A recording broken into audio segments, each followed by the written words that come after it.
देवबंदी धर्म के इस पागल और जाहिल मौलवी की पहले आप बात सुन लें। बरेलवी धर्म में दिवाली की मिठाई खाना फर्ज है। सबसे पहले इस मुशरिक कबर पूज्य मौलाना को सुनिए, उसके बाद मेरा तबसरा। दिवाली की मिठाई खाना हराम है। दिवाली की मिठाई खाना हराम नहीं है, इसलिए क्योंकि हुर्मत की कोई दलील और कोई वजह और कोई सबब नहीं है, और बगैर दलील, बगैर वजह और बगैर सबब के किसी भी हलाल चीज़ को हराम कहना यकीनन ज़्यादती है। लिहाजा जब कोई दलील, कोई सबब, कोई वजह नहीं है तो इसको हलाल ही माना जाएगा।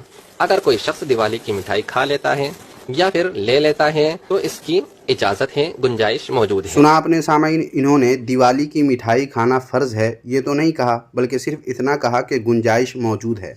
मगर इस पागल, जाहिल, झूठा, मक्कार, लानती देव का बंदा कह रहा है कि फ़र्ज़ है, हालांकि इसके घर की किताब फतावा रशीदिया वगैरह में भी जायज़ करार दिया गया है, जैसा कि आप यहाँ देख सकते हैं।